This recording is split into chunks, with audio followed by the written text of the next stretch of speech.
All right, we're back on the early wedge brought to you by BetMGM, the sportsbook born in Vegas. I'm joined by Patrick McDonald and Jason Sobel. Gentlemen, we got the Rocket Mortgage coming up. So we got to talk about what is going to be a birdie fest, what is probably going to be a driver distance heavy type of situation.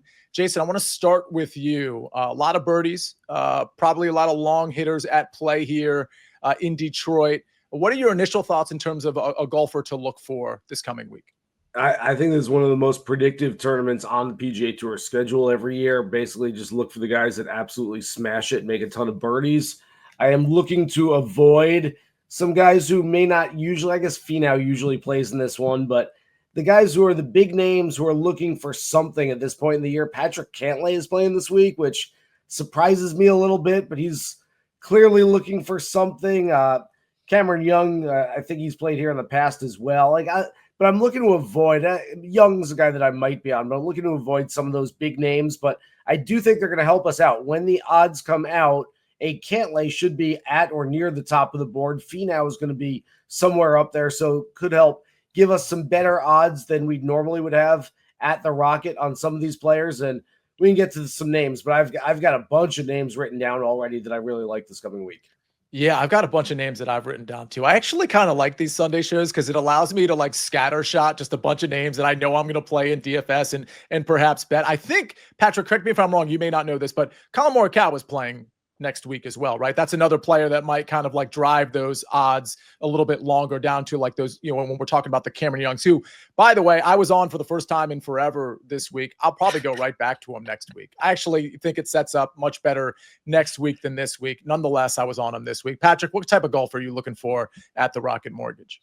Yeah, like you mentioned, it's a good field. You got Keegan, you got Morikawa, you got Matsuyama, Young, Cantlay, Finau's in the mix, Ricky's in the mix, Ben Griffin as well. So should be some good names at the top. The Hogarth twins, Max Homa.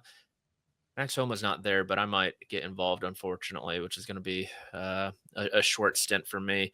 Maybe Rio Hisasune might get back there with him. But yeah, you look at the leaderboard last year and a lot of firepower with Cam Davis, twice a winner. Minwoo Lee was in the mix. He had a chance, bogeyed the last hole, if you remember. Cameron Young broke his driver on the back nine, if you remember that. Had to play with his 3-wood down the stretch. He was one over that round. Otherwise, he had a terrible round 4. Otherwise, he would have won, right, Patrick? Yeah, if I remember correctly. Plus one. Davis Thompson could have won. Akshay could have won. It was a fun tournament down the stretch, and then it was like, oh, Cam Davis just won.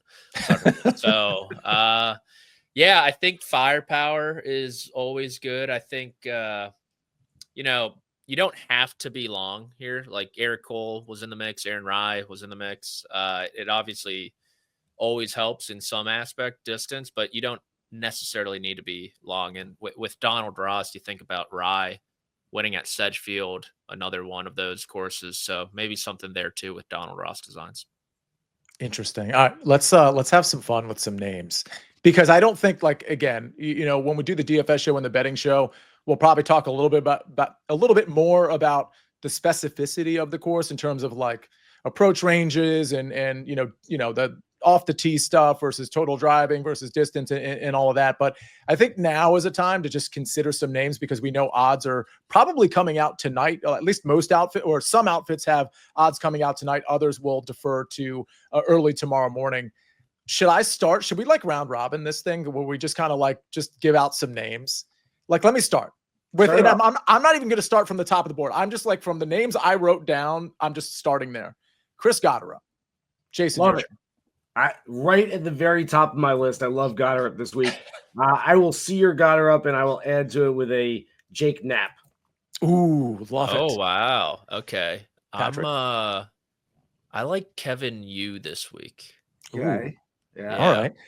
By the way, in the chat, if you're looking at the field or if you know maybe some names that are in the field, you put a name in there. And by the way, Joseph Boza doing my job for me. Par 72, about 7,400 yards is this course, Detroit Golf Club. I'll go to Cam Young. I'll just put it out there.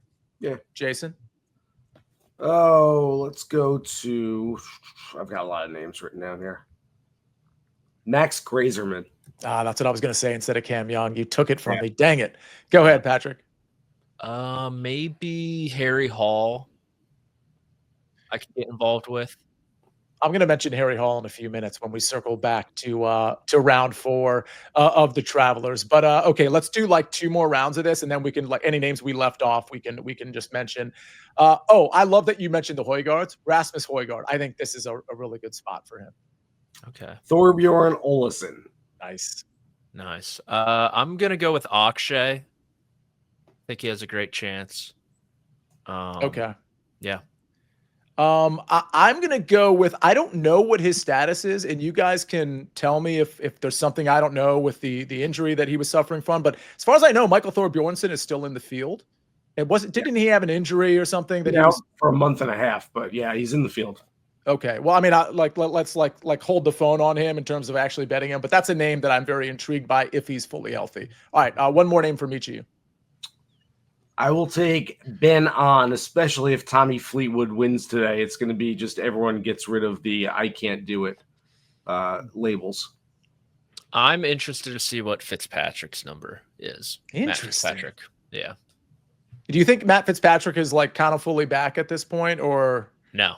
Okay, fair But enough. I think he's trending towards where he could compete in a field like this. Yeah, that's fair. That was such a decisive no, but I like how you qualified it. By the way, the moment you said Benny on, Scott Kobe in the chat said my surprise would be Benny on. Literally the moment you said that. So that's maybe that's some good fortune for him going into next week. All right, I'll just mention a few names that I wrote down that are not outright plays for me, but guys I would consider for DFS. And then if you guys have any leftover names to mention, we can do that.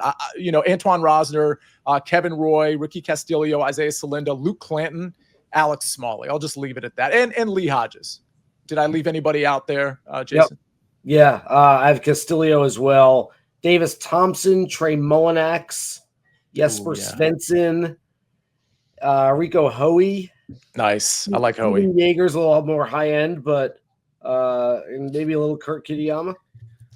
You gotta chuckle out of the high end part there. Kurt Kitayama. I like that too, actually, even though I don't usually play him. Patrick, what do you got? Any leftovers here?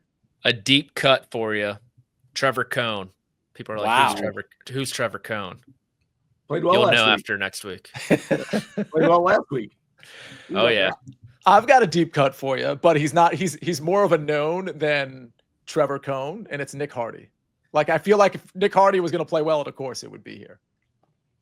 Midwest guy. If you're listening to the podcast, both the gentlemen I'm talking to were like, yeah, no, probably not on Nick Hardy. Deep cut DFS play only. I'm not putting any betting money on him. Any thoughts before we just close shop on this very, very quick preview that we do every Sunday? Patrick, any closing thoughts on like what to consider for the Rocket Mortgage or just anything to think about going into next week? It's a good field. Be excited for it. Usually not great in Detroit, but seems like the guys are showing out before they make the trip overseas for links golf.